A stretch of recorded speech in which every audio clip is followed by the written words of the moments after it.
Om Swastiastu. Assalamualaikum warahmatullahi wabarakatuh. Shalom, Namo Buddhaya, Salam Sejahtera, Rahayu. Perkenalkan, kami tim debat dari SMA Negeri 2 Kuta.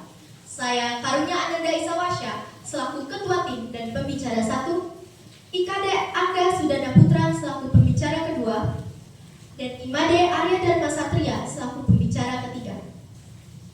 Dewan Juri yang terhormat, mosi debat kali ini adalah Dewan Mendukung Pengembangan Sekolah Rakyat sebagai strategi pengentasan rantai kemiskinan di Indonesia. Kami berdiri di sini sebagai tim kontra dan kami dengan tegas menolak mosi ini. Dikarenakan menurut kami penyelenggaraan dari sekolah rakyat tidak berdampak secara efektif dan maksimal terhadap pengentasan kemiskinan di Indonesia. Justru penyelenggaraan dari sekolah rakyat hanya menjadi beban tambahan terhadap dana APBN atau anggaran pendapatan dan belanja negara, terutama APBN di bidang pendidikan, yang seharusnya dapat digunakan dan dialokasikan secara lebih maksimal dan efektif untuk meningkatkan kualitas dari infrastruktur serta sistem sekolah-sekolah negeri yang telah tersedia di seluruh wilayah Indonesia.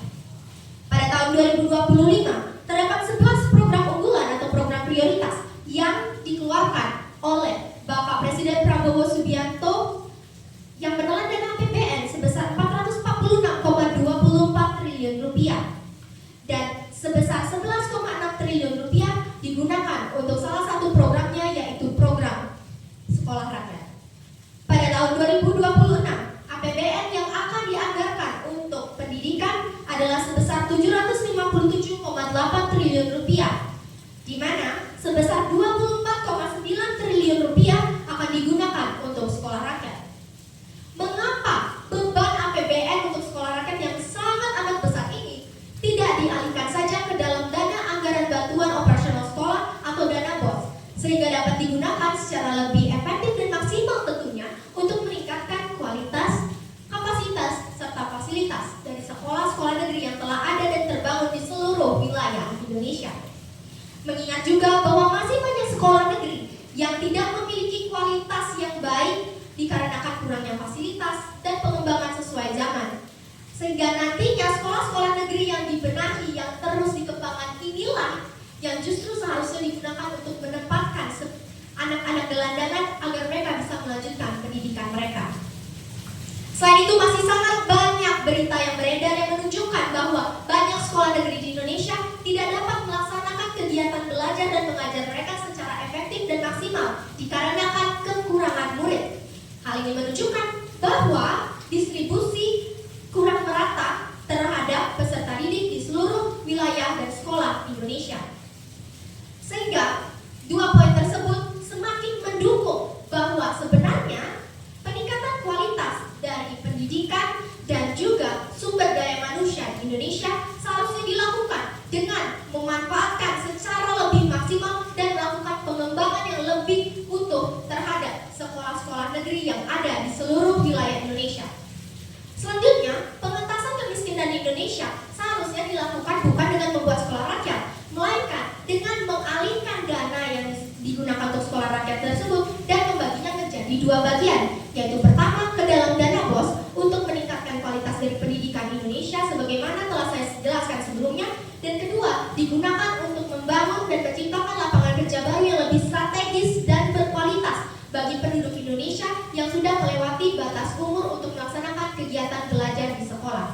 Dengan demikian, maka pengentasan kemiskinan di Indonesia tidak hanya dibebankan atau diharapkan kepada anak-anak yang sekarang diberikan kesempatan untuk menjalani atau mengayomi pendidikan di masa depan, namun juga dapat dilakukan pengentasan rantai kemiskinan mulai dari sekarang melalui orang tua mereka dan juga penduduk lainnya yang diberikan kesempatan untuk bekerja dan memenuhi kebutuhan ekonomi keluarganya dengan lebih baik. Sekian argumentasi yang dapat saya sampaikan. Terima kasih.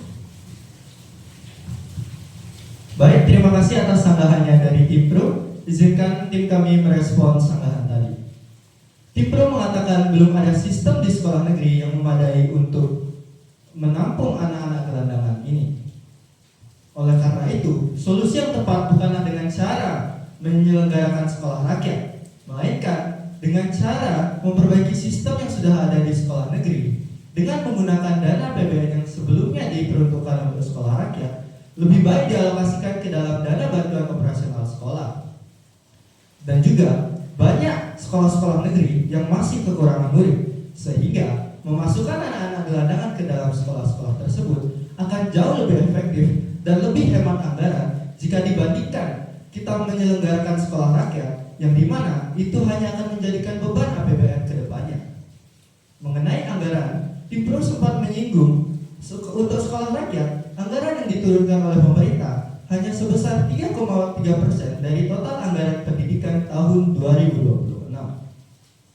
Meskipun persentasenya terlihat kecil, namun jika kita melihat nominalnya, yang dimana dari 3,3% itu adalah 24,9 triliun, yang dimana itu sudah lebih dari cukup untuk memperbaiki fasilitas, kualitas, dan kapasitas yang ada di sekolah negeri.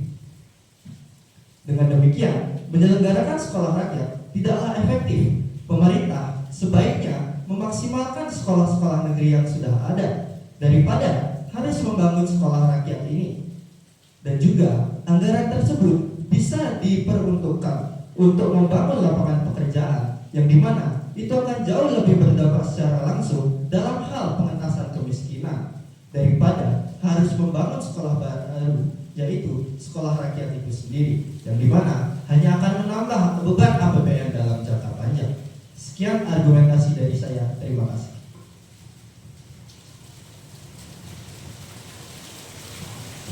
Berdasarkan argumentasi, data, dan sanggahan yang telah kami sampaikan, kami selaku tim kontra menegaskan kembali bahwa penyelenggaraan sekolah rakyat bukan solusi yang efektif dalam mengatasi pemerataan pendidikan maupun pengentasan kemiskinan.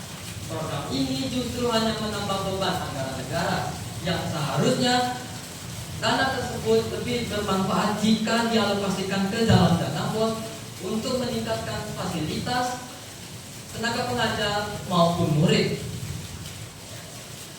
Oleh karena itu, langkah yang lebih tepat adalah mengoptimalkan sekolah-sekolah negeri melalui peningkatan fasilitas, guru dan pegawai, dan serta program-program pendidikan. Dengan demikian, kami selaku tim kontra dengan tegas menolak mosi ini dan menilai bahwa sekolah negeri merupakan langkah yang lebih efektif, tepat sasaran, berkelanjutan, dan dapat menanggulangi kemiskinan dan bagi masa depan Indonesia. Baik, sekian yang dapat saya sampaikan. Terima kasih. Baik, Dewan Juri yang terhormat, sekian argumentasi yang dapat kami sampaikan pada kesempatan kali ini. Kami tutup dengan Om Santi Santi Santi Om. Wassalamualaikum warahmatullahi wabarakatuh. Shalom. Namo Buddhaya, salam sejahtera, rahayu. Terima kasih.